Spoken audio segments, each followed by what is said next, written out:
nanti kita lihat bedanya ya, sebelum diwarangi dan diwarangi itu seperti apa. Sekarang kita bahas, jadi sebenarnya kris-kris kecil itu keistimewaannya apa ya, dan sebenarnya sudah ada sejak zaman apa.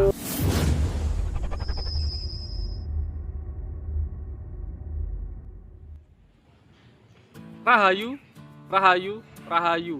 Ketemu lagi dengan saya Teddy Wahyono di channel tempat mengenal garis dan pusaka Nusantara lainnya dengan akal sehat dan hati terbuka. Nah, kali ini saya masih akan membahas tentang keris kecil ya. Jadi ini keris peninggalan eyang saya yang di video sebelumnya ini belum saya warangi ya, dan ini nanti sudah kita warangi. Nah, nanti kita lihat bedanya ya, sebelum diwarangi dan diwarangi itu seperti apa. Sekarang kita bahas, jadi sebenarnya keris-keris kecil itu keistimewaannya apa ya, dan sebenarnya sudah ada sejak zaman apa. Nah, sebelum saya bahas, buat teman-teman yang belum subscribe, silahkan subscribe dulu biar tidak ketinggalan informasi dari channel ini.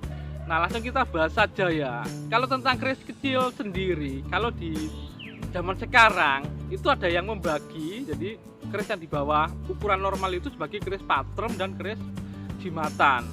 Keris patrem itu di bawah ukuran normal ya, jadi di bawah 30 cm, biasanya sampai sekitar 15 cm.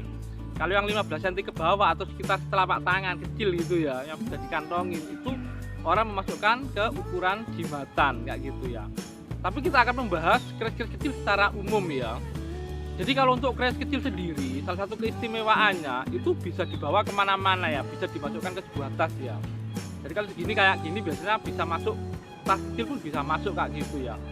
Dan biasanya memang keris-keris kecil itu dibuat dengan materi bahan dan teknik pembuatan yang sama dengan keris normal, cuman lebih diutamakan sisi isoterisnya biasanya kalau keris kecil ya. Jadi lebih diutamakan ke tuah atau yoni, jadi seperti itu ya. Nah, untuk keris kecil sendiri itu banyak bertanya itu di daerah kapan sih. Kalau teman-teman sering lihat ke pameran atau ke teman-teman yang punya koleksi keris baja, itu pasti punya ya keris-keris kecil dari berbagai era ya, bahkan yang berusia sepuh ya, yang diperkirakan di era sebelum Majapahit pun juga banyak artefaknya ya. Kalau teman-teman lihat dari catatan sejarah, salah satunya adalah catatan Ma Huan ya, seorang penjelajah dari Cina ya, itu yang pernah ke Mojopahit. Itu dia menulis bahwa semua laki-laki di Mojopahit itu, mulai dari yang besar sampai yang kecil, bahkan konon yang berusia 3 tahun itu memiliki keris ya. Jadi dia nulisnya itu jadi semacam belati, yang ada yang lurus ada yang luk ya, jadi itu keris ya. Jadi dikala itu memang sudah ada keris yang kecil tentunya, karena dibawa oleh anak-anak kecil gitu ya. Dan satunya lagi kalau dari catatan Raffles, jadi gubernur Inggris ya, yang waktu itu pernah memerintah di Jawa, jadi penulis buku The History of Java, dia juga menulis bahwa prajurit di Keraton Jogja itu yang wanita, prajurit wanita di Keraton Jogja itu membawa sebuah keris berukuran kecil ya.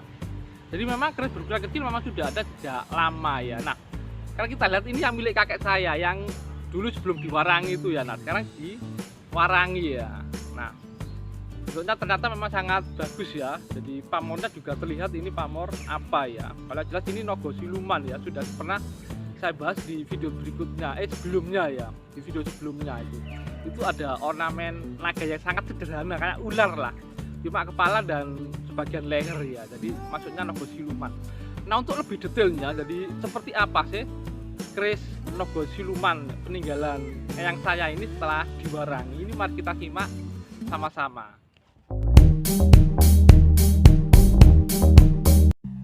Nah, ini adalah detail bilah keris kecil ini ya sebelum diwarangi ya ini ya.